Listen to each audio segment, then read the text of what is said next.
Hello again, everyone, and hopefully this time it'll work. And welcome to a very special edition of the Jim Cornette. Don't giggle, you haven't been introduced yet. Of the Jim Cornette Experience. We are cult casting to the millions out there. Big news, the United States has banned lettuce. Guess whose fault that is? Meanwhile, guns are still available everywhere. No reason to panic. One of my favorites has been signed by the WWE. I'm going to solve the border crisis today, and joining us on the phone, we're going to talk to my old friend, Power Pro Wrestling promoter, Randy Hales, about Memphis wrestling and his part in it, and all that and more. To join me, you heard him giggle, folks. He's a giggly kind of guy.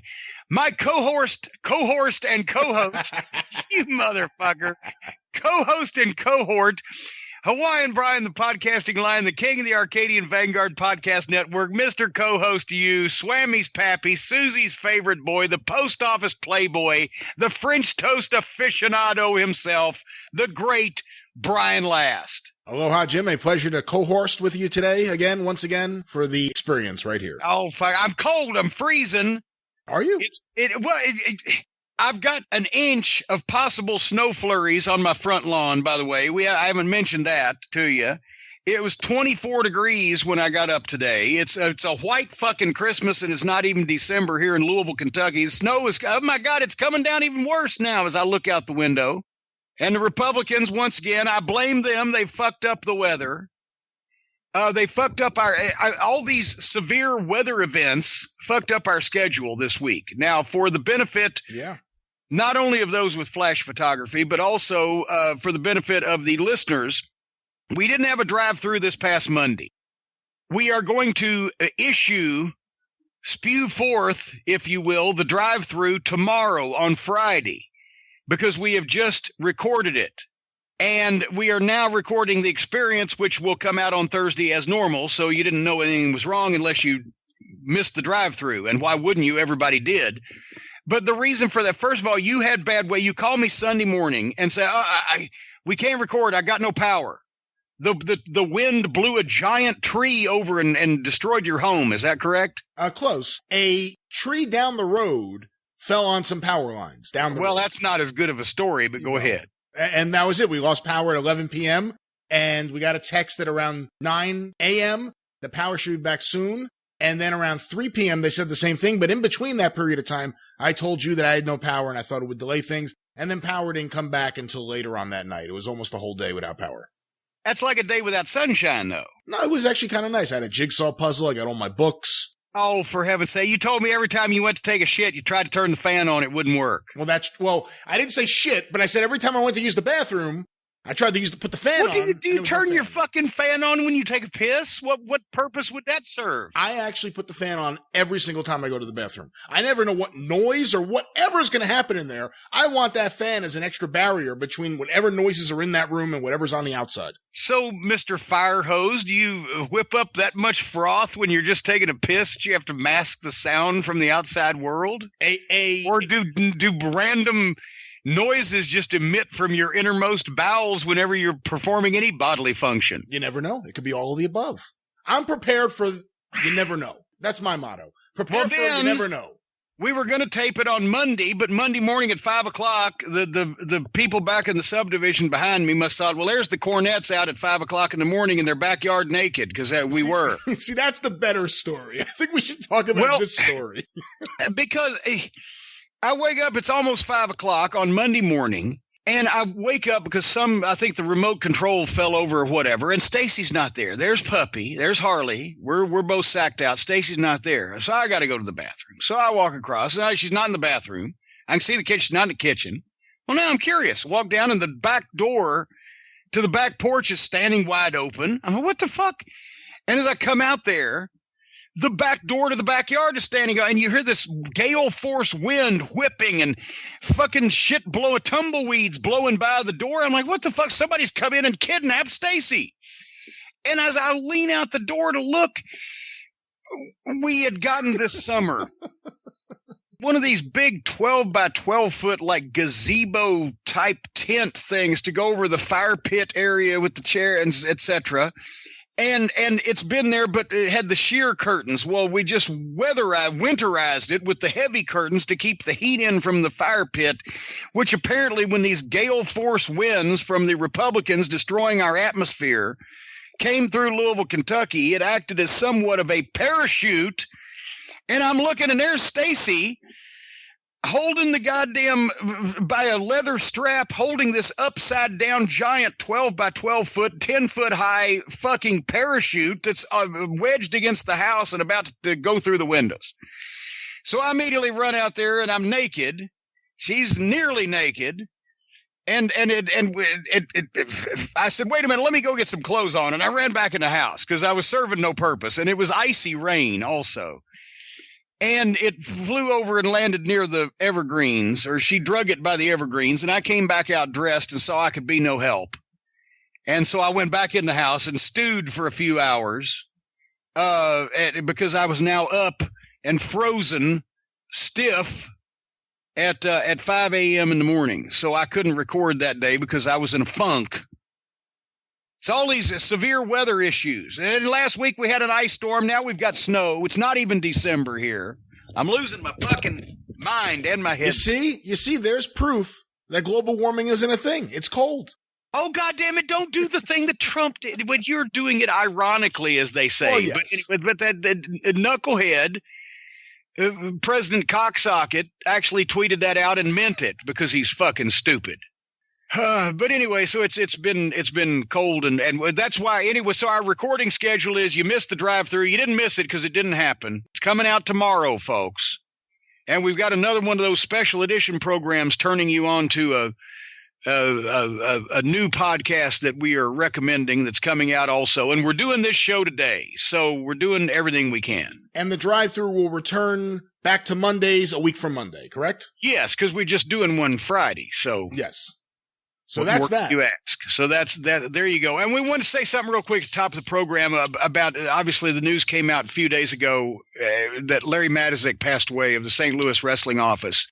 And, you know, Larry was one of the, once again, we keep saying this, one of the last links to the glory days of St. Louis wrestling. And he'd been in ill health for some time, but he'd still, until recently, been able to participate. He booked the SICW promotion in East Carondelet, Illinois for Herb Simmons, who's the mayor, the promoter and the mayor, same guy, and has been a friend of Larry's for ever and eons.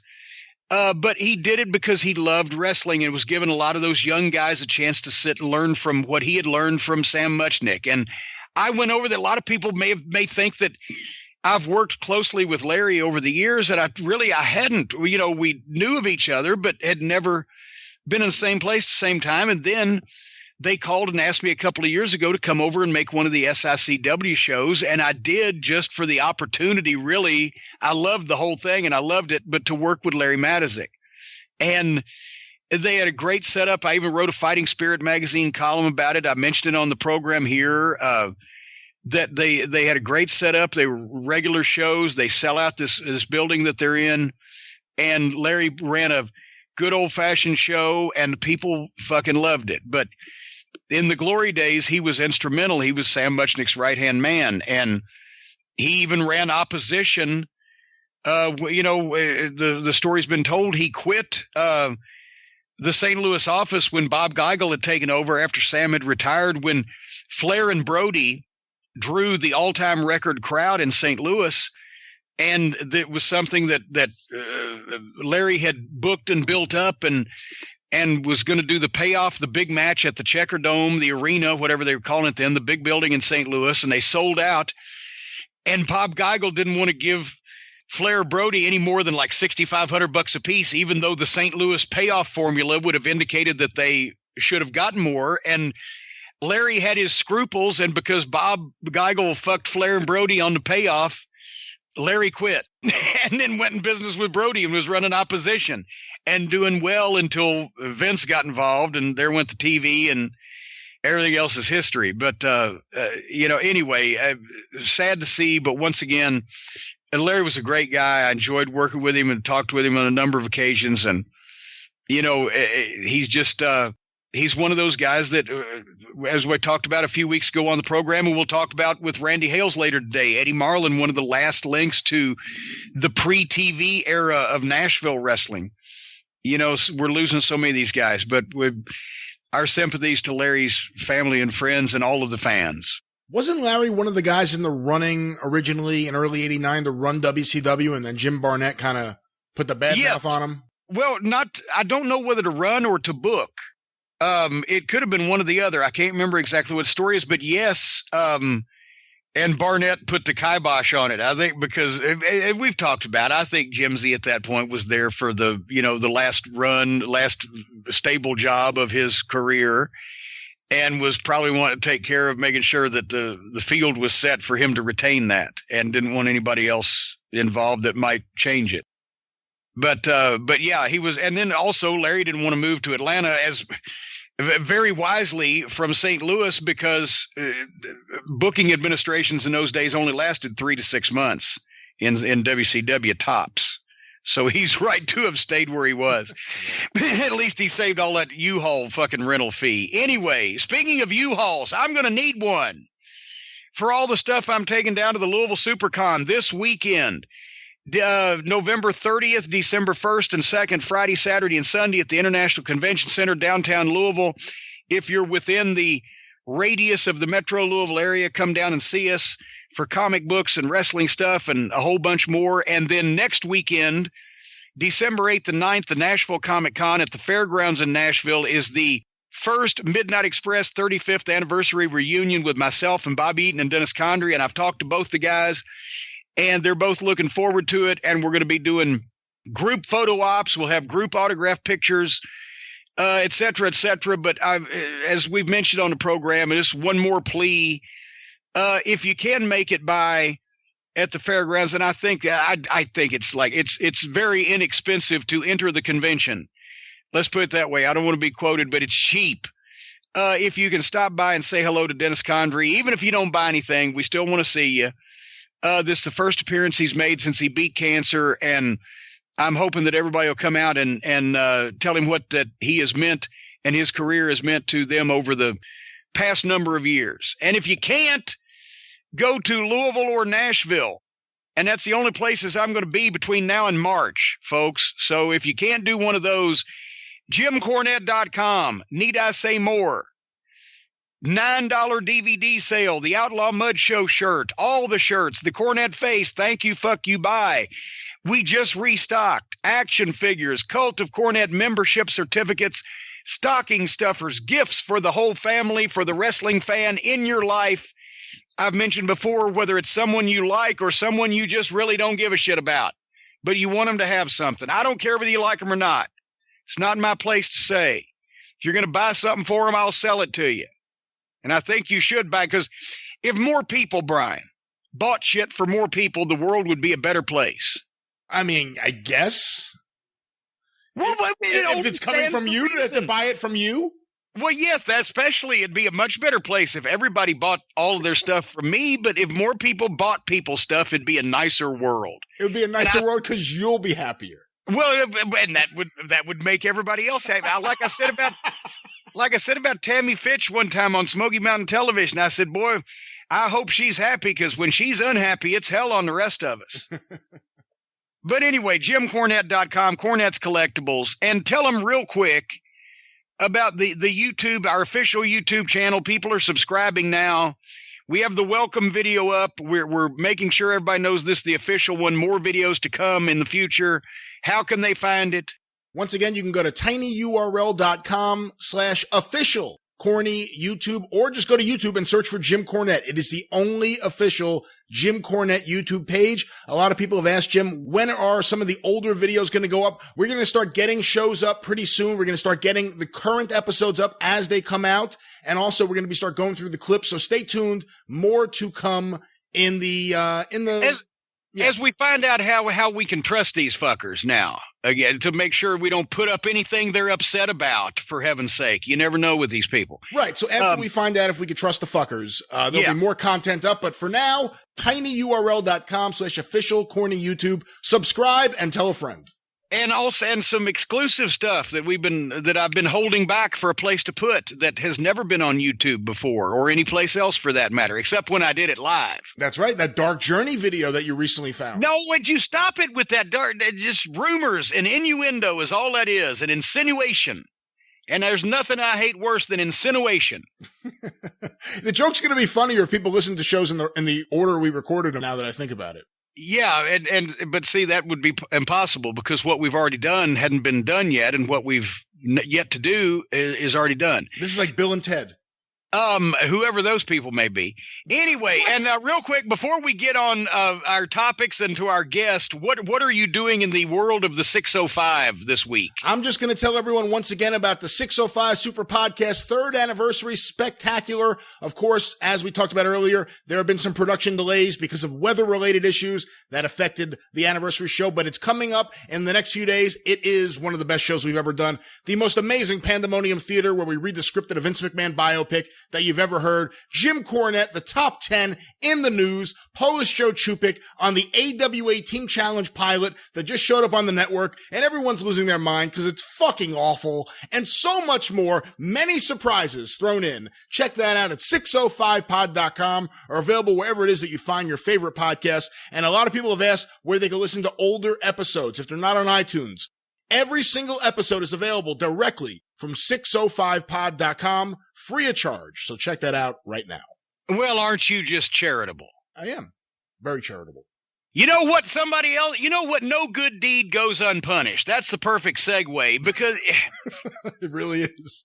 Did you hear this one now? The mall shooting in Alabama, I believe it was. I mean, there's so many of them, you can't really keep track, but I think this was in Alabama, mall shooting.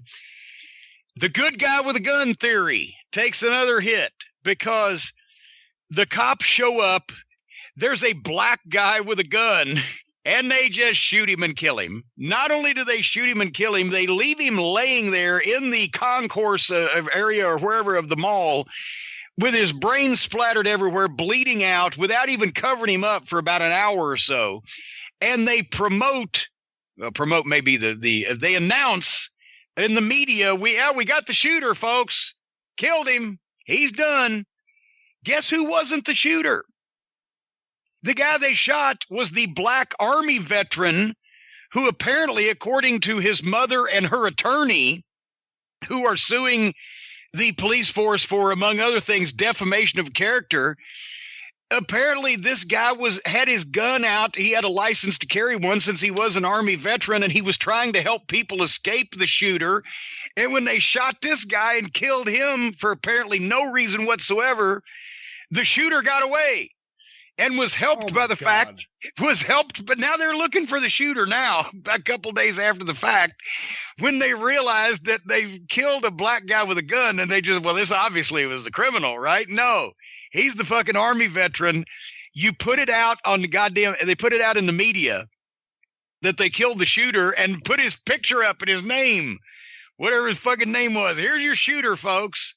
No, it wasn't. And they didn't even call the guy's mother to apologize for slandering her dead son, who they blew away at the mall while he was attempting to help people get away from the shooter. The good guy with a gun theory is not working out. I was going to say, when you started telling this story, I thought you were telling a story that you had just told. I didn't realize until you started going into details that it was a different story. This just happened. We talked about it, 2 weeks ago or something? No, it was last week or whenever. No, the black security guard at the nightclub had the fucking shooter down on the ground like, don't move till the cops get here. And the cops got there and shot the security guard and killed him. No, this is a different situation. What the fuck? Here's the thing. You cannot be a good guy with a gun when you're black. You have to be a good guy with a gun wearing a fucking Make America Great Again fucking cap and a goddamn Confederate flag on your chest, and then they won't shoot you. But otherwise, they'll know that you're the bad guy. In related notes, guess who else the bad guy is? For now, we can't eat lettuce. Oh, yeah, I heard about this. You know whose fault this is? Who? Donald Trump's. Because romaine lettuce has been recalled by the Center for Disease Control. They have pulled every bit of romaine lettuce off the shelves of the grocery stores of America. You're being told if you have romaine lettuce in your house, throw it out. deadly E. coli. People are getting sick. No romaine till we figure out exactly what in the hell is going on, folks. Well, we've figured out what in the hell is going on. Trump, part of deregulating everything, overturned Obama-era regulations to test the farm water because it saved the farmers about $12 million. But because all of their pigs and cows and things and such of that nature that you find on farms shit a profuse amount, and much of it goes into the goddamn water that is then used to fucking spray the vegetables for the pudding pops. Obama, among the many regulations he put on these fucking crooked, greedy businesses and major corporations, because do you think it's old fucking Farmer Brown anymore? No, it's like the place in North Carolina, the giant fucking pig farm where they get all the pork from, and they've poisoned the goddamn half of North Carolina. But anyway, Obama said you got to test this water before you use it to water these fucking crops. But Trump overturned that, saved the farmers $12 million, has cost over $100 million in recalls and medical costs for saving that money. Which is why you should call Stephen P. New, by the way, 1-888-692-8084, newlawoffice.com. If you've eaten romaine lettuce and gotten projectile anal bleeding out of it, call Stephen P. New, because it's Donald Trump's fault. That's why they have these regulations, people.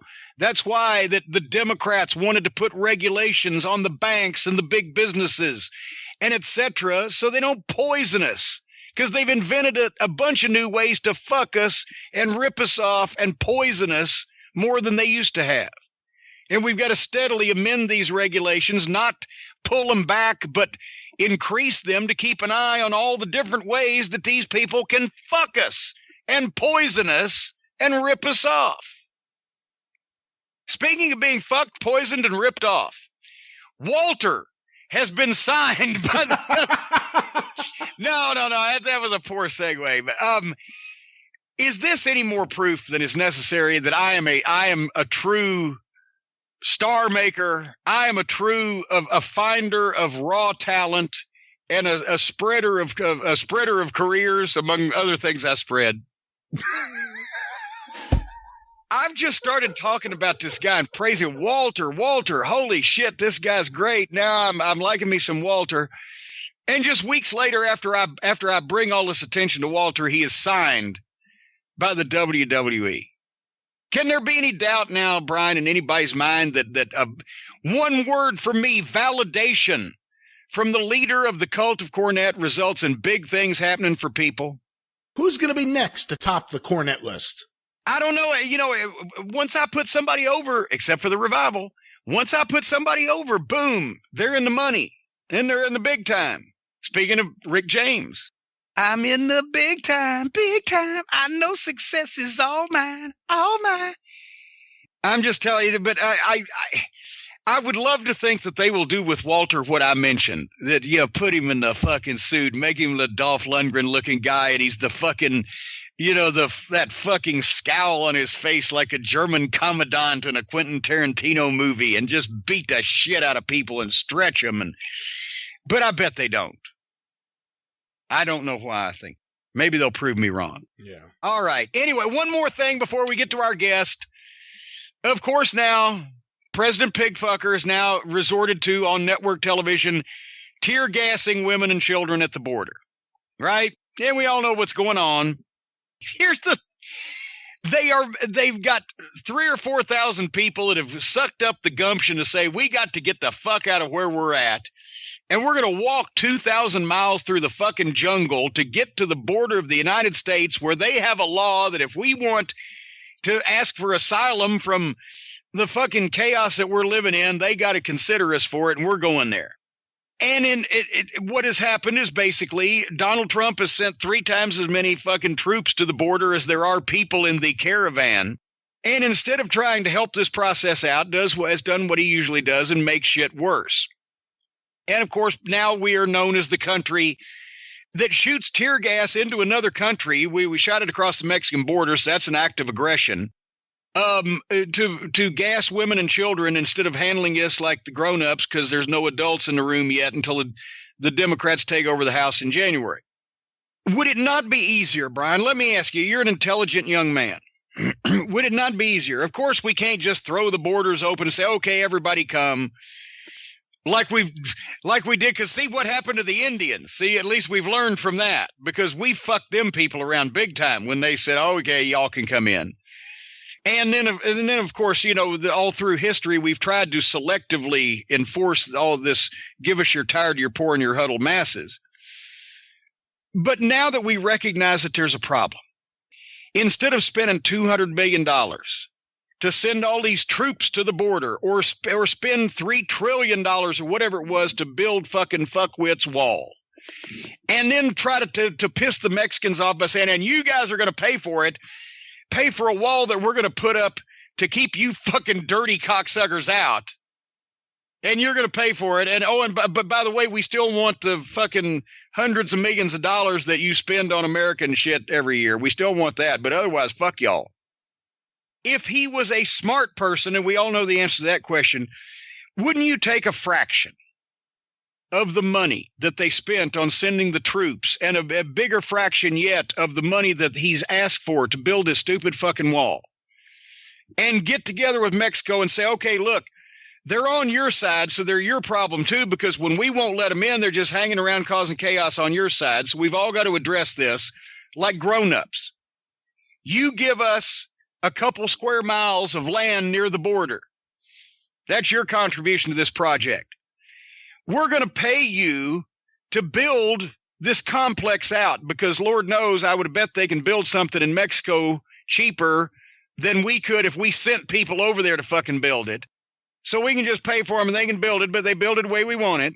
And then the Mexican government staffs most of it with government employees. But since it's a U.S. facility, the people that are running it are Americans, but we don't have to send 20 million people down there to run the thing, because you don't need to import janitors and mailroom help, the whole 9 yards, and work together with Mexico. Here's a center to process these people, because now they've slowed it down on purpose, so they're only running through 100 or so people a day, which is why all these thousands of people hanging out with no place to fucking live and nothing to do are getting turned back. Everybody listening to this gets violent when you're the fourth person in line at Walmart. So imagine if you walk for 2,000 miles and they're saying, come back in a week or two. Build a facility that will process all these people. Check them out. Who are you? Where are you from? Okay. Any criminal record? Well, that's a positive. You don't have that. Why do you want to go to the United States? Okay. Vet the people, but process them like human beings. Don't tear gas them. And if they need a place to stay, build some dormitories. Okay, short-term housing. It ought to take us a week to get you in and out of here, so you got a room with a fucking bed, a bathroom, and a goddamn light. It's better than sleeping on the fucking street. And run that for a fraction of the cost and have both countries fucking bear the burden, because it's both countries' problem. And then for the people who do qualify and who want to come in and get a fucking job, they're calling right now. The point is, for fuck's sake, do something constructive about the thing. And, you know, they're obviously, they're looking for jobs. They're looking for a way to make some money and not live in the fucking accommodations and the strife and chaos that they're already in. They don't come to commit crimes. It's a fear tactic. It's not a goddamn invasion of gang members, for fuck's sake. You would want to weed all those out and get the positive people. Who the fuck is going to do all the work for this booming economy that Trump is supposed to have in the United States? Because everybody that's come to do work at my house over the course of this fucking summer has been highly Hispanic for the most part. And it takes forever to get them here. So there needs to be more of them. Anyway, set the goddamn thing up. Both countries run it. Process people in a fucking orderly manner. Instead of goddamn whipping up the goddamn hillbillies and the Klan members and using it as a political fucking thing and trying to roadblock everything that anybody tries to do positive to address the situation. And plus, we all wouldn't look like fucking assholes. tear gassing people. What's the matter with that idea? There's going to be no way to avoid looking like assholes until 2020. Well, at least we could try. Well, they ain't going to do this either anyway. But nevertheless. All right. Should we try to get Randy Hales on the phone? I don't know. Should we? Well, it's at this point, it's probably the only thing we've got left to do. Now that I've solved the border crisis. Nobody's going to listen to me anyway. We'll talk about some old Memphis wrestling. Get Randy Hales on the phone. Jim, it appears we have Randy on the line right now. Well, ladies and gentlemen, an old friend of mine, as I said, but also he has so many parallels to my career. He's been a ring announcer. He's been a television announcer. He's been a promoter. And also he's the same age as me and looks much older. Ladies and gentlemen, from Power Pro Wrestling in Memphis, your friend and mine, Randy Hales. Randy, thank you for being on the program. Thank you, Jimmy. I was going to start nice. However, you didn't start nice by saying I was old. So I will say this by asking you and Brian a question. How many years have the Jim Cornette experience, this hot show that everybody listens to? I listen to it all the time. How long has it been on the air? You tell me. My God, in what incarnation? I think this show through some twists and turns has been on the air about 5 years now. That's what I was thinking. And the only time I've ever been, it was, I dropped in. You were doing an interview with Bill Dundee one time. I was at his house. So I did a drop-by shooting. But this is the first time, and I don't think you invited me. I think I called you and invited myself for this. Shame on you. One of your oldest, longest friends, somebody you've never cussed, somebody's never cussed you, somebody that you have nothing but good relationships with all these years. And in your life, Jimmy, that doesn't happen with many people. We're good friends, always have been, and you've never had me on here, but I'm glad to be here, my friend. Well, that's why, because I wanted to keep my only friend. Once the people do this show, well, then it's downhill from there. But no, you and I have a lot of parallels because you were the obsessive Memphis wrestling fan on the other end of the territory. Let's say you were in Jonesboro at the same time I was in Louisville. We both sort of got into business at the same time. When first we did ring announcing at the same time, even though we were on opposite ends of each other.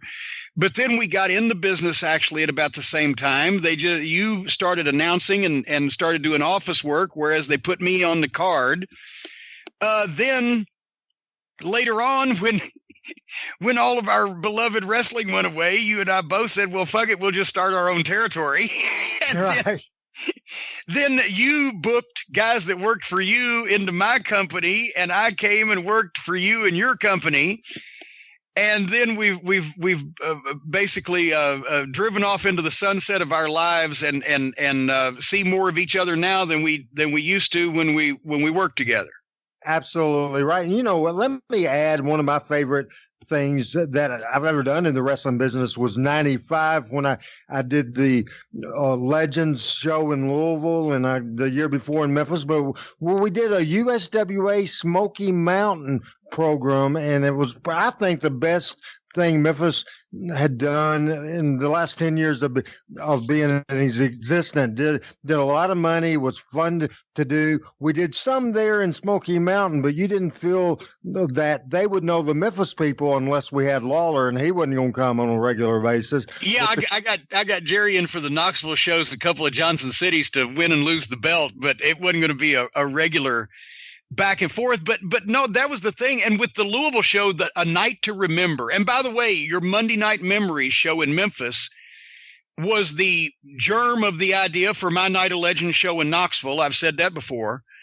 But the Night to Remember in Louisville, the USWA versus Smoky Mountain feud was going on, and my guys were the heels against the USWA guys, but you also brought back some Memphis legends, and the fabulous ones were on the card. So I didn't associate with the Smoky Mountain heels. I managed the Fabs as a babyface so I could get an award at intermission for the Louisville Legends ceremony.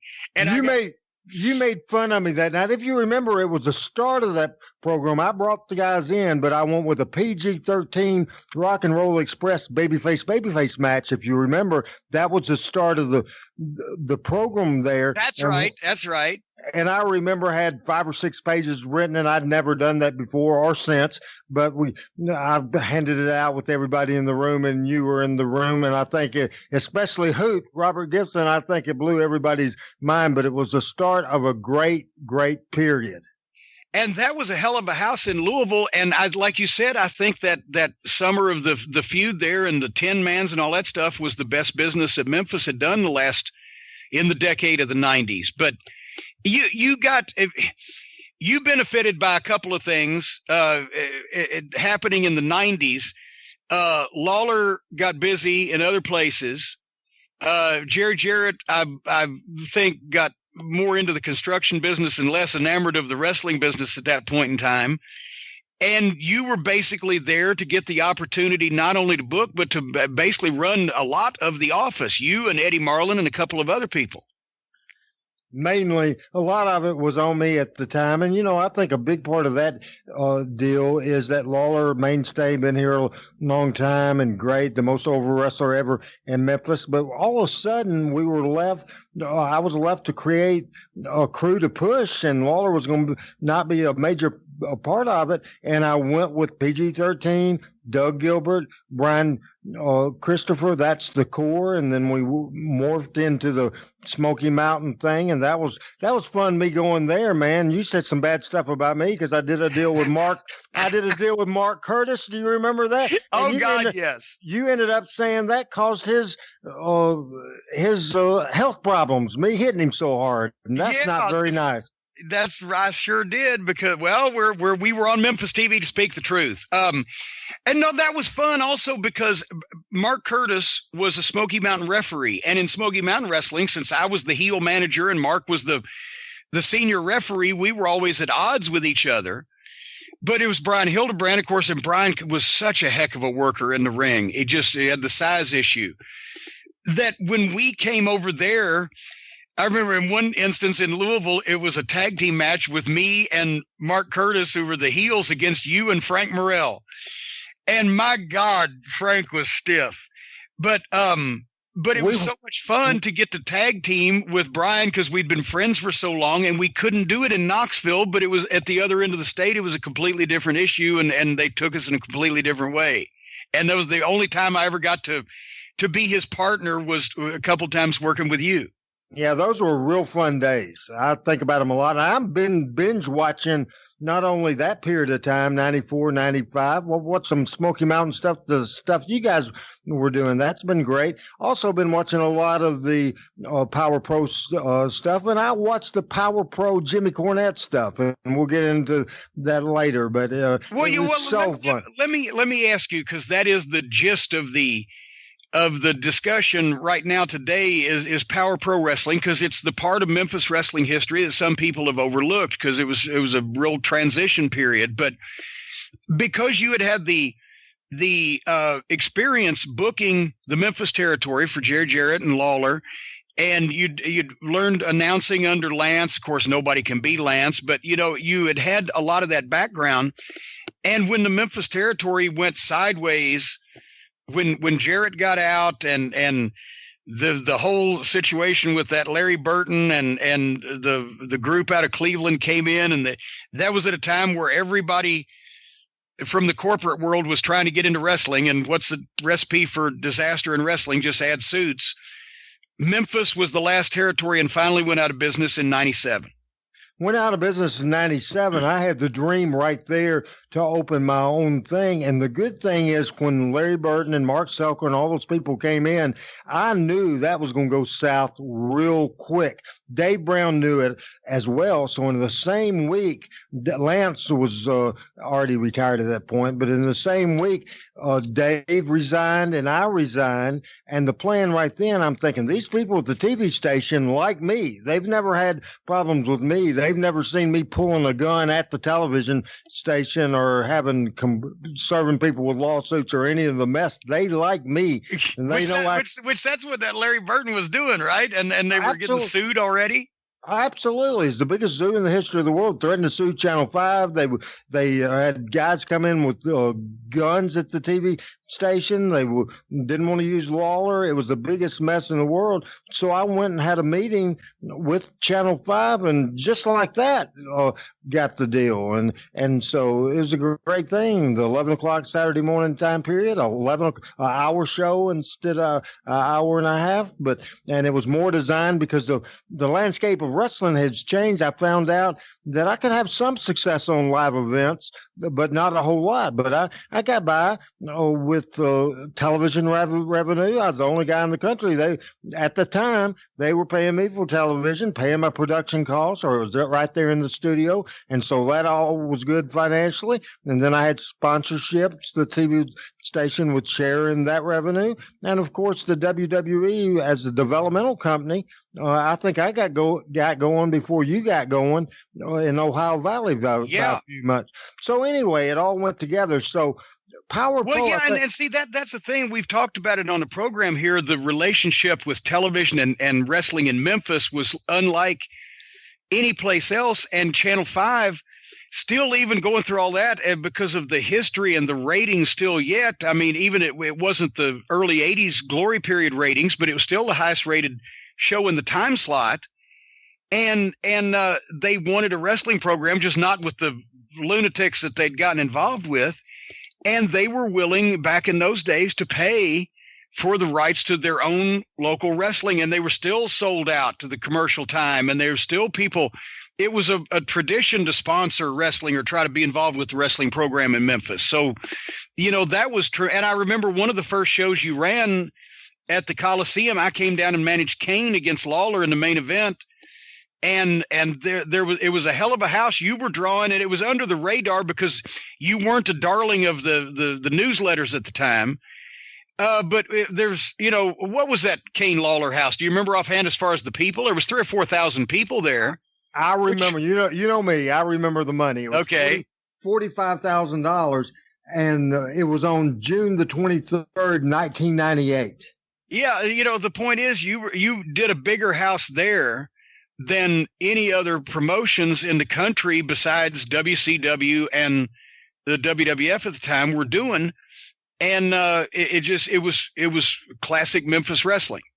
And we were doing it, back in the USWA days, of course, it was weekly. And by this point, we would just run from time to time. But that first show, we called it the Blast Off at the Dome. And do you remember, of course, you managed, because Percy couldn't come, you managed Kane in the main event, but we also had the new Midnight Express. You'll probably get mad at me. Oh, God, that's right. I remember that.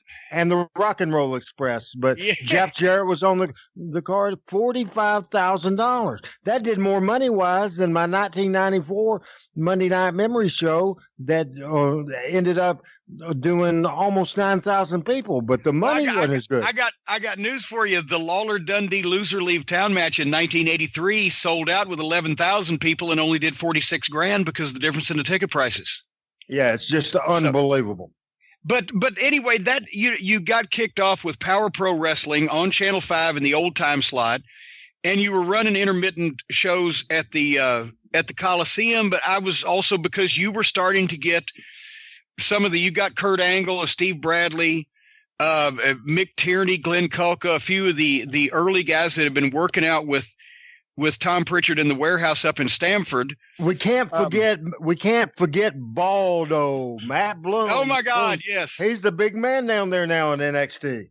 Yeah, Baldo was there, and at least they didn't name him. His original gimmick was going to be George the Animal Steele Jr., because I was there when George Steele brought him in. He'd found him, and they were going to do a gimmick where he was his son. And I think probably everybody prospered that he wasn't. But but at that point, you had established the reason why I liked it. When I moved back to Louisville to do OVW in July of 99, you were running primarily spot shows on Friday and Saturday night and the TV on Saturday morning.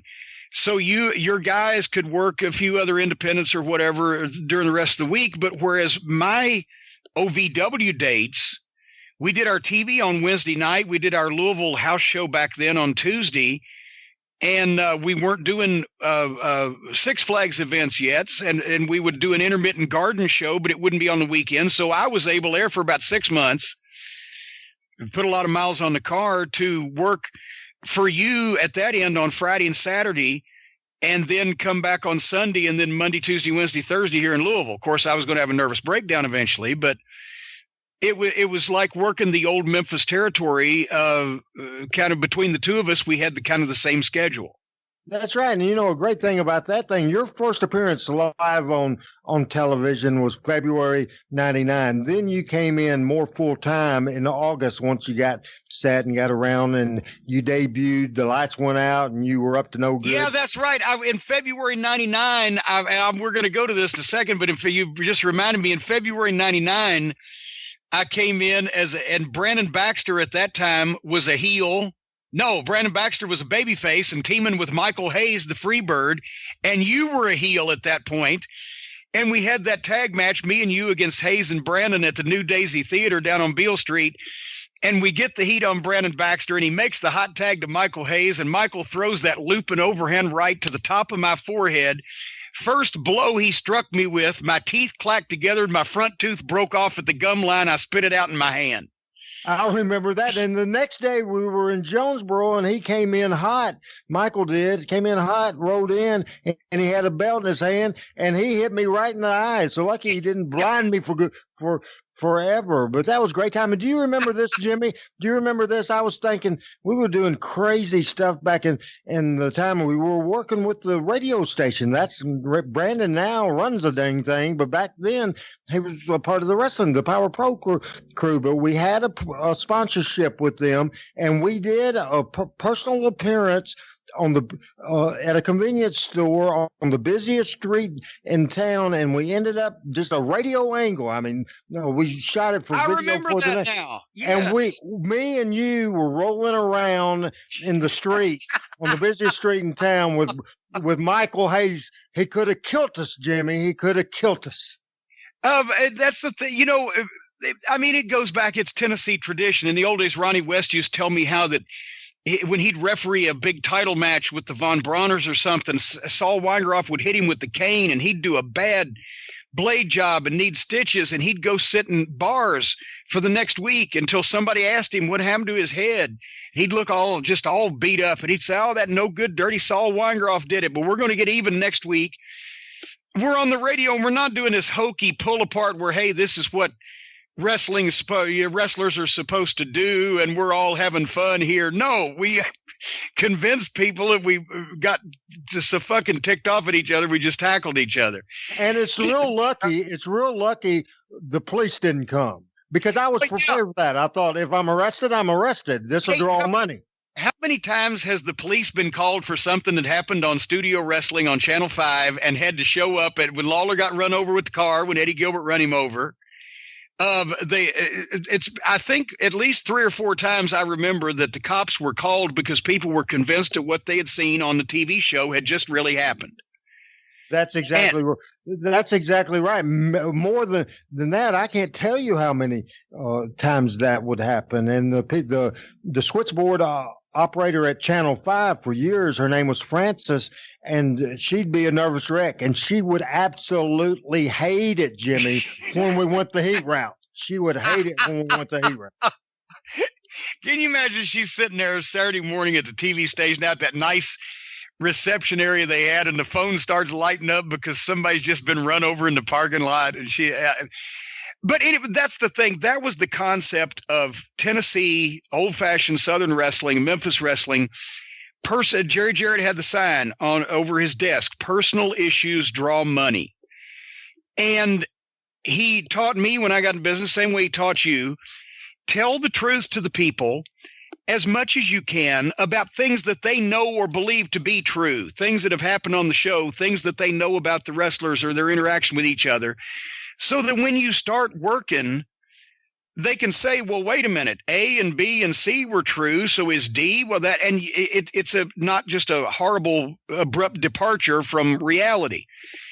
And what the glory of Memphis TV was it was live. You got one shot to do whatever the fuck you were going to do. In the glory days, there was 300,000 plus people watching it in just that one metropolitan area. And it was performance art mixed in with wrestling. you had to convince people that regardless of what they might think about wrestling, what you're doing, what you're saying, the argument that you're having was legitimate. And Lawler and Dundee and Valiant and those guys were geniuses at it. But that was the formula for Memphis wrestling, was have guys that the people feel strongly about one way or another, have these personal issues and these arguments, and you wouldn't plan it out. It wouldn't be written. We're gonna play a clip. I wish we could show it, but the audio or the video's hilarious too. But when I returned in August 99, I was back in Louisville, so I was part of the developmental program, but I was going to be working for you as a heel manager every weekend and on TV. And we did a deal where we acknowledged that you and I had been heel partners earlier, but you had changed your ways in the previous 6 months. But there had been somebody trying to get rid of Brandon Baxter, putting out a bounty on him. Nobody knew who, blah, blah, blah. And then when I show up on TV, we basically tie all the loose ends together with my promo. Then you come out, we get in an argument because I say, and probably truthfully, since people said 6 months beforehand Randy Hales was a heel, he probably did this. You've promised me a piece of the company, but now you won't come through, so I'm going to take it all. But we knew the story we were going to tell, but we had no idea the words we were going to use. Is that a fair assessment of what people would do on Memphis television? You'd give them the argument, the crux of the disagreement they were supposed to have, and let them do it in their own way. That's exactly right. And I was you were out there, you had come in, the lights off, and you did that sneak attack on Brandon. And then you were holding up the TV station, talking to Dave Brown, Corey Macklin, and you were rambling on. And so when I came out, I had heard what you said, and you didn't know that you were going to say what you said till you said it, Yeah, but you listened to me, and you knew the point. And so when I walked out there, I knew what you said. So I started, you listened to me. And so it went back and forth. We might have spent 20 seconds talking. I might have said we have 6 minutes or and whatever. We took longer than that. And hey, we're going to play this clip and we're going to come back on the other side. We're going to talk about how you folks can purchase Power Pro Wrestling television on DVD directly off the original masters. And there's a couple of years worth of gold like this. But the deal was, somebody tweeted this a couple of weeks ago, and I watched it again. This is one of my favorite promos I've ever done, because I had been in Connecticut for the previous 3 years. And yes, I'd managed on WWF television, but I considered myself at this point, I'm free. I'm back in the wrestling business. I'm back on Memphis TV. And this is the root of wrestling. We're going to jump in and kick the shit out of a babyface, which I do to Brandon Baxter. I blew myself up, kicking him and stomping him, beating him with the racket. And then I have to talk, so it was a rib on me. But it was so good to be back in the wrestling business again and be having an argument on Memphis TV. Even though it wasn't in the glory years, I was having a ball here. So, and Brian, I know you're going to clip this. The first part is because Corey Macklin and Dave Brown were classic also, but you hear me jump in, and I'm the one that attacks Brandon Baxter, and there's some heat. The babyfaces save him. We go to break, and then we come back, and I won't let the show proceed until I get my way. And we'll play that clip, and then we'll come back. And now, even if the $5 grand's worth it, because Baxter puts the stunner on him. This can do it. He pinned him. Oh, hey, look out. Lights are... What's going on? Hey, look out. Jim Cornette. Jim Cornette. Cornette shows up with that tennis racket. What is this? Hey, come on. Looks like everybody's trying to collect $5,000 here today. I know, the referee's calling for the bell. Brandon Baxter. James E. Cornette, not even scheduled to be here today, shows up on the Power Hour. Here comes Alan Steele out. C.B. Wyatt nails him with those nunchucks. There's Robbie D. They knocked Robbie out. He was nailed by Derek King as he tried to get up on the ring apron. Hey, meanwhile, come on. Cornette is jumping up and down on Brandon Baxter. He really blasted him with that tennis racket, and again he nails him. He got him right in the head one time, Now choking him. Yeah, Cornette thinks he's Andre Agassi or somebody, I guess, with that tennis racket. He's putting it on Brandon Baxter. Except Agassi doesn't choke people with his. No, he doesn't. He plays by the rules, unlike Cornette's doing in here. Robbie D finally, here comes some help. Randy sends out Kurt Angle and Wolfie D. Wolfie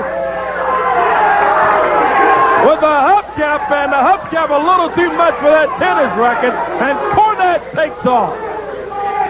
I'll try to get attend to Brandon here. Brandon not looking too good. No, just an attack on Brandon by Jim Cornette. He shouldn't even be anywhere around here. No, there he is, James E. Cornette. I think most of you wrestling fans know him. Randy and the other guys attending to Brandon. Brandon, I'm going to go up and see. He doesn't look to be in good shape at all. Corey, you gonna? Yeah, okay. Let's do that. Let's just take a break. Take care of Brandon, and then we'll be back. Get out of here. Get out of here. I don't want to bring anybody out here while he's out here ranting and raving like this. Come on, Cornette. Just take it right on out of here, if you don't mind. Just take it right on out of here. Wait a minute. Why don't I just talk to you for a minute, Dave? I'm sorry. I'm sweating. I have a little work to attend to. Look at this. First of all, that stinking punk bit. Can you get a shot of that, you idiot? He bit my tennis racket with his big, ugly, granite head. That stinking punk Brandon Baxter. You know something?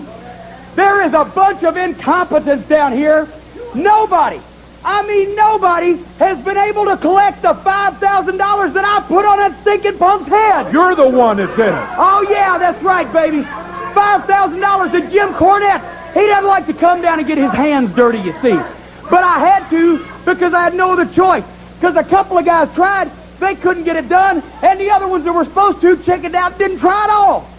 Well, let me tell you something, Brandon Baxter. I get what I pay for. And if I can't, then I'll come down and do it myself like I just did. I don't think you're going to be walking around Memphis, walking around Power Pro Wrestling anymore, because I dinged your head, and I choked you out, and I kicked the bejesus out of you.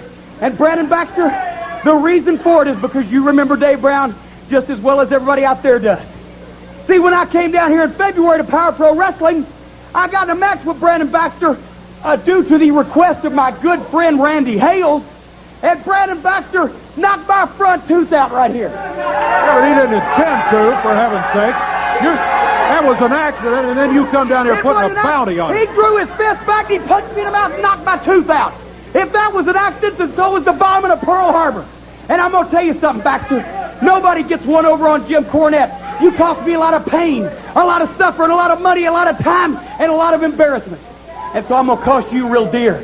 I'm going to cost you your career. But you see, the reason why I'm here in person today of all days is because finally I have realized that my quest to get a hold of that welcher, that cheat, that con man, that backstabbing turncoat Randy Hales is not going to work unless I confront him in person. Because you see, when I was down here in February, I sat down with Randy Hales and I said, Randy, you're sitting on top of a gold mine, but being as you're from Jonesboro, Arkansas, you're a redneck hillbilly, you don't know how to take advantage of it. If you and me join forces, I told Randy, I said, with my financial backing, my connections in this business, my intelligence, my experience, and your ability to type, we could be a great team.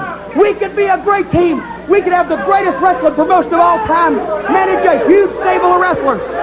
And Randy Hales told me, Jim Cornette, I'll go for it. I'll give you 50%. I find that hard to believe. I find it hard to believe that you're only 75 years old and you look as bad as you do. But Randy Hales told me he was going to give me 50% of Power Pro Wrestling if I came down here and showed him what to do. Because after all, what is Randy Hales, huh? What is he really? He's the owner, the founder, and the very successful president of Power Pro Wrestling. What he is a redneck hillbilly from Jonesboro, Arkansas, with an Adam's apple as big as a basketball. He buys his clothes at Kmart, and he doesn't have a... Shut up! And he doesn't have a clue about how to run a wrestling company, but I do. And Randy Hales, I got news for you. A big international star such as myself don't like being jerked around. As a matter of fact, you realize I'm not only a national star, I'm a worldwide star. They sell dolls to me at Walmart, for Christ's sake. And I'm sick and tired Randy Hales, of you ignoring my cards, my letters, my phone calls, my FedExes, my faxes. So I have come here today to get what's where right. all those came from, too. The phone calls on the air and the FedEx package. My God, Dr. Watson, watch out. This man has a firm grasp for the obvious.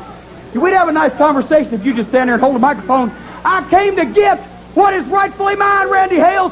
50% of this company I moved from Connecticut back to my home in Louisville, Kentucky, just so that I'd be closer to show you what to do. To show you, you Arkansas simpleton, how to run a company, how to deal with wrestlers, how to deal with talent. So, Randy Hales, you may be able to ignore me when I send messengers, but I've come here in person, and I want you out here right now. I want you skinny, long, tall, stick man, drink of water, and that Adam's apple that sticks out like that, to come out here in your cheap clothes and Here's Randy right here, and a mighty fine... Brandon, I wasn't avoiding you. You owe me. I'm in your face right now, Cornette. Oh, you are? Hey, come on. Hey, come on. Let me tell you something. Now, you talk a lot, Cornette. You talk a lot. Let me tell you something right now, Cornette. I want you to know this.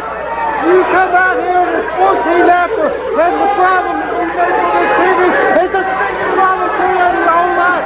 You won't shut up. You're stinking out. That's why. Let me tell you something. You said how you were brilliant. Let's go back to 92. Because you could talk yourself into it, they hired you, Jim Hurt or somebody, the WCW Creative Committee. Well, you couldn't keep your mouth shut, you couldn't get along, and they fired you.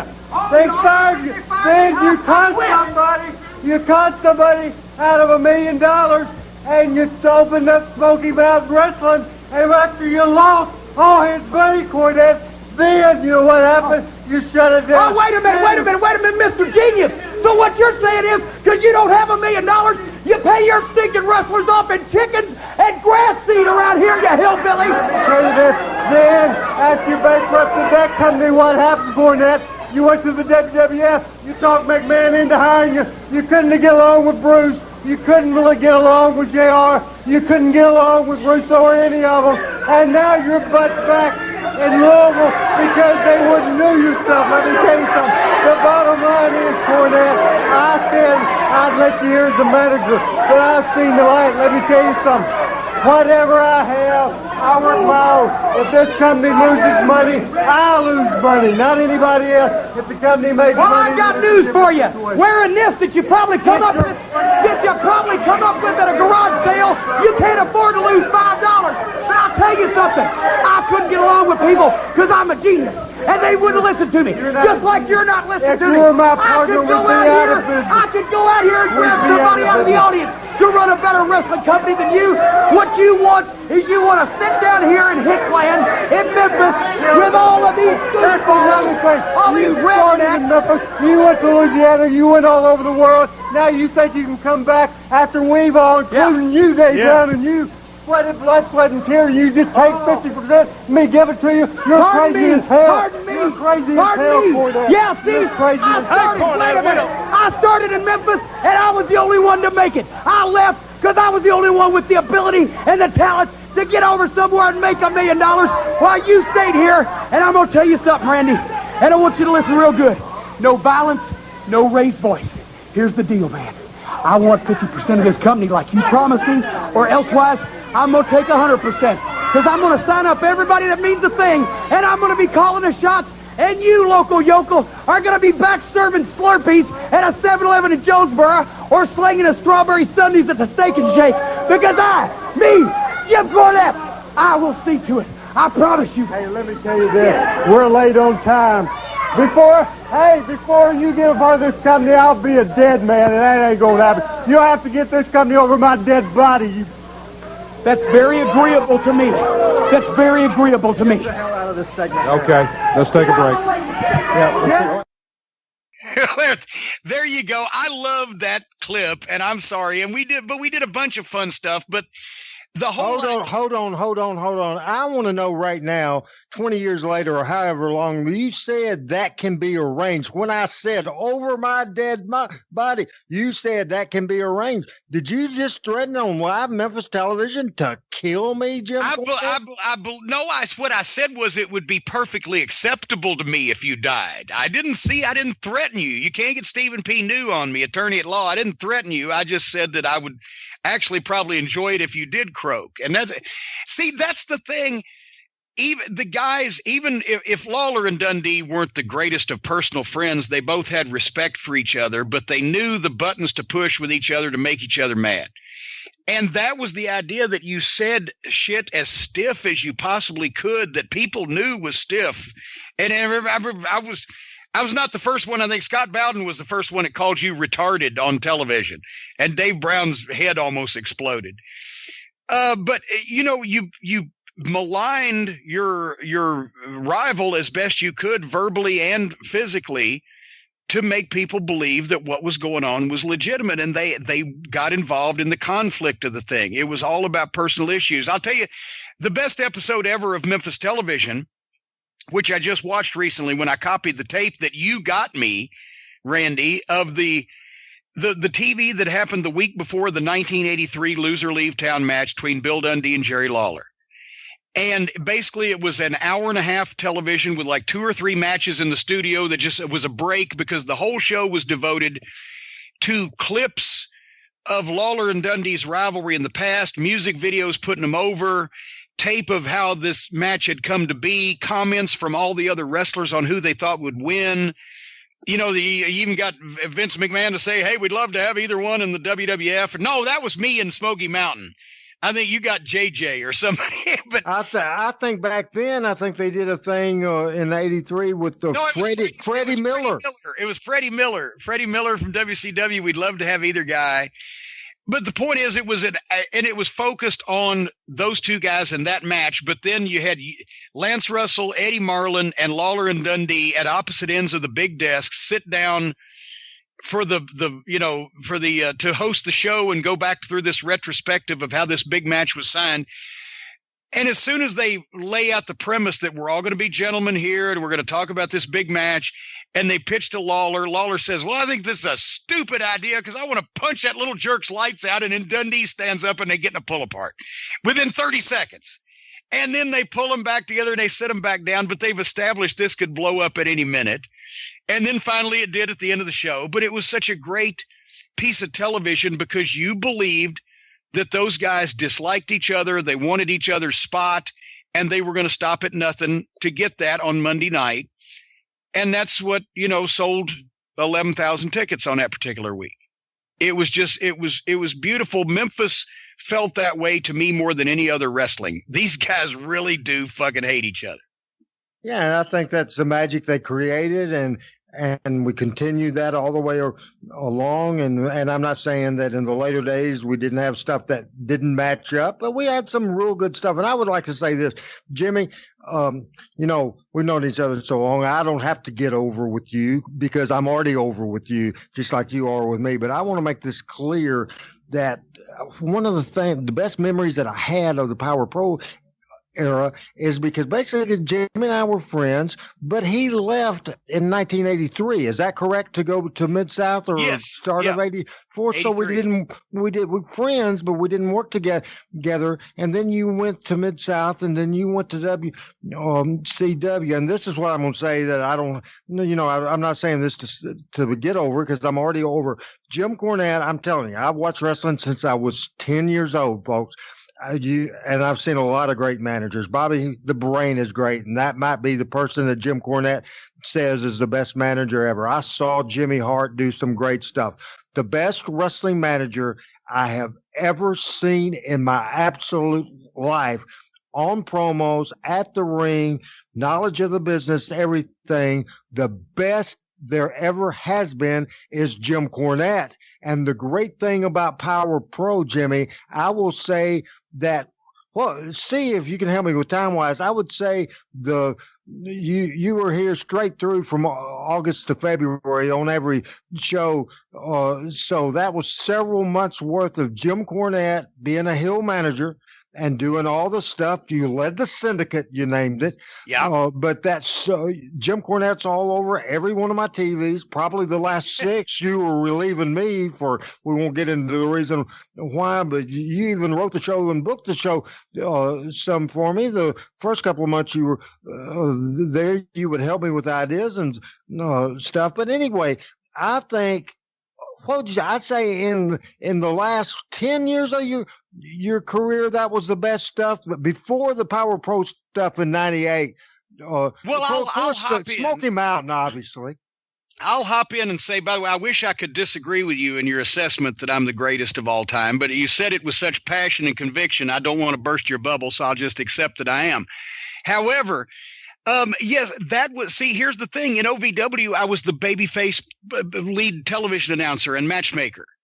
I wasn't a heel manager. I didn't manage in TNA.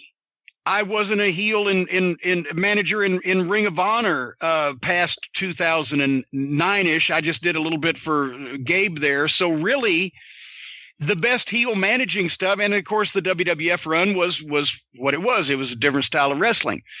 But my most fun heel managing since Smoky Mountain Wrestling was that 6 months in Power Pro, because it was like going back and do it. I was enjoying doing that because it was fun, as well as because it was business. And what we were trying to do was establish 2 developmental programs, Memphis and Louisville, both with television, both being able to trade the top talent and get the top guys over, and at the same time have our own local guys to augment the cards and work together. And politics in the WWF got in the way with that. Got in the way of that, I should say. That's the sequel show for another time to go through that whole story. But let me say there's always politics. Then let me say this, Brian. You won't believe this. In the relationships, WWE had a relationship with Memphis and with me and with Jimmy Cornette. Jim Cornette was actually much better at the time politicking with those fools than I was. Yeah, because I just didn't, it was, I regret that a lot now. You had been in Memphis where the business existed as the wrestling business for all those years, and nobody tried to reinvent the wheel, and everybody knew how everything worked. And I had been out there dealing with all these knuckleheads, numbnutses, and new ideas that had come into the business during that 15-year period. And it was like when Ron Fuller was standing out there with his first night at K-Town SmackDown, and he'd drawn 2,000 people outdoors with no TV.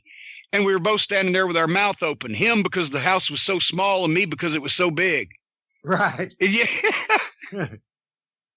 You could not. Man, I don't blame you, but you couldn't understand what the fuck are they saying, Jim? They're telling me to do this with this guy or that with that guy. Whatever. Most instruction that you would get from anybody but like Jim Ross in the WWE was counterproductive to any natural instinct you would have from being in the wrestling business for 30 years. And I think after JR left is when you went crazy. I know this is your show that you interview me, but I'm just curious of this. The first several months, even though you contributed ideas to me, and certainly I'm not saying otherwise, but I would format the TV and have the master plan overall. You would help some, but how much was it nice for you not to have to worry at the time about everybody else? For the first time in a long, long time, you could go do your interview, be the heel, and it was left to me to worry about everything else. Well, that's why those promos were so good, because and up in OVW, I was writing that show and doing the announcing, talking for 58 minutes and 30 seconds in every program and laying everything out for everybody at the same time. But in Memphis, I could just do my segments. I'm like, shit, I'm only on the show 3 times. That was like a fucking vacation. Three segments? Wow, that's a mere bag of shells. And so that I was able to think about what I was doing without having to put words in everybody else's mouth too. And that's why I enjoyed it especially. That's great. As I said, I've been binge watching, and I've copied Well, we never told people where they can get these things yet. How can you get, folks, how can the Cult of Cornette members get these beautiful Power Pro Wrestling DVDs straight off the Masters, the last territory, the last remaining local network affiliate television program of the great history of Memphis wrestling. How can they purchase these? They're going to be beating the doors down. Well, let me add that especially the first year's worth of shows is some of the best work Jerry Lawler, not Jerry Lawler, the funny announcer, Jerry Lawler, the wrestler, the king, and some great stuff with Jerry, some great stuff as we talked about with Jim Cornette. Kurt Angle's first ever television match we have in this collection. Also, Daniel Bryan was here as the American Dragon. Just all kinds of great stuff. And you can go to Randy Hales, MemphisWrestling.com. Randy Hales, MemphisWrestling.com. And there's there's 8 volumes with you on it. 8 volumes of me? At you. Now, I sell these things for I meant to do this off the air with you, but I want to come up with a little special because I usually sell them $10 a volume, but now I got 8. It starts with volume 11 in February, then it skips to volume 17 in August and goes all the way to volume 23 in February. That's a little complicated, but you can go to that website. You around the first curve. But I'm telling you, that's a lot of Jim Cornette. There's 8 Jim Cornettes, including that time when you showed up with me that we fought on the street with Brandon Baxter and Michael Tasto. There's 8 shows. It would normally be $80. You tell me, you're used to sending DVDs. I want to run a special, the Cult of Cornette type of special, the Jim Cornette, the best of. What should we do money-wise, Jimmy? Well, I need your advice. I think if you send a self-addressed stamped envelope to Randy Hales, MemphisWrestling.com, that you ought to just send them out for free. Hey, no. Okay, well, certainly. Well, now you're fucking with my money now here, pal, because I've got the $9 classic wrestling DVD sale going on. You're trying to beat that. Not necessarily. I'm not getting any heat with you. I don't want heat with you. I'm not going to get any with you. I'm just asking you to help me, Jimmy. If you want me to sell them for $10 a piece and leave it and not give the people a discount, now you're making me the heel. That's exactly what I meant to do. That's what I'm trying to do. You don't want to give the people a discount, Jim Cornette. You want to rape them for every dollar they. No, I think you ought to. I'm damned if I do and damned if I don't. I said give them away for free. You didn't like that. I said make it $10, and now you claim I'm anal raping these people. What do you think, Randy? What would be a good middle ground there that you could give that 8 volumes of DVDs containing classic Jim Cornette heel managerial work? What would you offer those to the Cult of Cornette for? What's 9 times 8, Jimmy? 72. How does that sound to you? Well, I think $9, 8. I think if they buy all 8, you got to go further than that. Okay. What's 9 times 7? I see. Wait a minute. Stick your hands in your pockets and tell me what 5 plus 5 is. The kid says 11. 62. 60. No, it's 63. Eddie. Hey, Eddie, what's 9 times 6? Can we get Eddie in here? Eddie, that is Eddie Marlin, ladies and gentlemen. That is the legend. Can we get Eddie in here to straighten this out? Why don't you get $60? 8 right. DVDs for $60. It's a nice round number. Are you charging shipping? No. Well, I'm a babyface promoter. I was here a long time ago. Damn, it costs money to send this shit. You just say it like, no, I'd rather drink diarrhea than charge shipping. Can we get Eddie in here to get about the shipping? Well, I'd have to move my computer, Jimmy. So you don't charge shipping? No, do you? Look, of course I do. It costs money. Do you realize I pack these things in sturdy boxes and custom containers and etc. Don't make me look bad because I charge shipping. I think you ought to $60, and I think you ought to charge $5 shipping for these 8 DVDs. And that way they get 8 DVDs of Power Pro Wrestling, 1-hour television programs, classic Cornette, great Jerry Lawler, all that stuff and more for $65. And clearly, and I learned how to do math at the Scott Steiner Mathematical Institute. If you divide $65 amongst 8 DVDs, then you're getting your wrestling entertainment there for somewhere between fucking $8.48 and $9.12. No, wait, it's even less than that. It'd be $7.47. Oh, it's cheap. Just get cheap. $65 out the door for the 8 discs containing Jim Cornette at randyhalesmemphiswrestling.com. Well, there may be a problem there too. That website's not up, just so you know, Randy. I was just on it right before we started. What? Absolutely. randyhalesmemphiswrestling.com. randyhalesmemphiswrestling.com. Google says 404. That's an error. The requested URL was not found. Let me. No, wait a minute. Do you have to be on Facebook first? You mentioned Facebook. No, you don't have to. And Brian, I just did the same thing. Randy Hales Memphis Wrestling went right to it. I got a broken robot on my side. According to Google. Wait a minute. Hold on. I'm the tiebreaker here. I've just typed in Randy Hales Memphis Wrestling.com. Well, wait a minute. Now it's just turning over and over and over. Yahoo. Why won't it go there?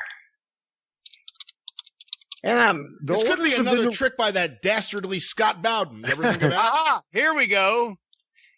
Well, all I see pro wrestling fandom. Randy Hales on Twitter. Randy Hales on USWA Memphis Pro boards. I seen internet reports that say Randy Hales has died. Yeah, they had that happened. Somebody, I thought it was you that made up that information. No. Well, anyway, Randy, I don't know how to get to Memphis. Randy Hales Memphis Wrestling. Hold on, let's see here. Do you have an email address that people can contact you at? Yes, and my Twitter is at RBHales. That's the Twitter, at RBHales. And my email is randybentonhales@gmail.com. So if you have any problems with the website, you can email you there, and because these DVDs are going to be very exclusive, folks. And Jimmy's tweets my stuff, retweets my stuff all the time. So I retweet you quite a bit. Yes. I swear I don't know why you guys are having trouble at all. But we're trying to find Randy Hales Memphis Wrestling.com is what we're doing. It's not coming up here, ladies and gentlemen. We'll figure this out, but somewhere or another you'll be able to get these DVDs, folks. Brian, if you can do anything with this show, you're a goddamn genius. But before we go, and we're going to have to, because Brian has to go pick up his girlfriend at elementary school. I mean, his kid. Oh my goodness. His girlfriend's kids at elementary school is what I was trying to say. I don't work in Memphis. Wait a minute. That's not nice either. Hey, Jimmy, I never get chances to plug stuff. I'm also doing a podcast. Can I plug my podcast? Well, I wish you would. Memphis Memories with Randy Hales, and it's podavenue.com, and you can check mine, Dinner with the King with Jerry Lawler and Jerry Jarrett's book in Memphis Wrestling, podavenue.com for Randy Hales, Memphis Memories. And now do we need to look up Pod Avenue and see if that's up, or if you've torn that site down also? No, that's up. And Randy Hales, MemphisWrestling.com. It's right up in front of my face right now. Hold on. I'm going to type this out now, because now you're making me doubt myself. Randy, RandyHalesMemphisWrestling.com. Boom. And I hate to tell you this, but Pod Avenue ain't coming up either. And sorry, we cannot find Randy Hales MemphisWrestling.com. And Pod Avenue just says about blank. It's just loading and nothing's happening. So. Maybe that's what I get for having Bo James to set up the Deadgum website. Oh, there you go. That's the problem there well, folks, we'll keep you apprised on these DVDs, but Randy, it has been fun, and we've only scratched the surface. We talk about Memphis wrestling a bunch on this site. You'll have to come back so we can talk about classic Memphis wrestling, because your picture is one of the first picture. One of the first wrestling pictures I ever bought was a picture of Randy Hales. Explain that. Well, because when you were the 12-year-old jacket taker in Jonesboro, Arkansas, you were accidentally standing in the background when the picture of Jerry Jarrett in the ring that Mike Shields took was duplicated and sold all over the territory.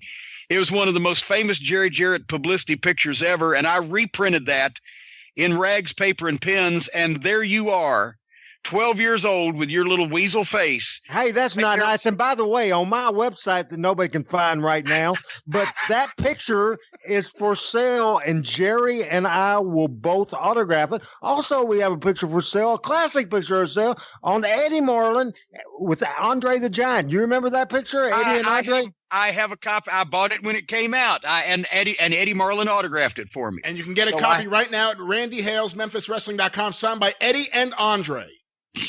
No. Let's don't do false information here, because actually there was a point in time where the picture was signed by Andre. It was signed Andre the Giant. Let's put it that way. It was signed Andre the Giant and then duplicated over and over again. So people, hey, that's the same. That's the same picture. It's signed the Giant, just the Giant. And I said in the description, I cannot verify that the Andre the Giant autograph is authentic, but we'll have Eddie Martin's. It would have helped if somebody had just signed the Giant in real ink rather than signing the original picture, and then it was duplicated over and over again. Because that was kind of easier to see through. But anyway, nevertheless, Brian needs to go, and so do we, folks. But Randy's everywhere on the internet, as we can tell. Pod Avenue, Randy Hales, MemphisWrestling.com. We'll keep you posted on these DVDs, but the Power Pro DVDs and Twitter, we know you're there. Unless you've has anybody checked Twitter in the last 15 minutes? Randy may have checked Twitter. But I might be dead and not know it. This program certainly is. We'll keep everybody apprised of more information on Randy's vanishing websites. And until then, until tomorrow with the drive-through, which is on Friday instead of Monday because of the weather, and next week on The Experience, thank you, fuck you, bye-bye, everybody.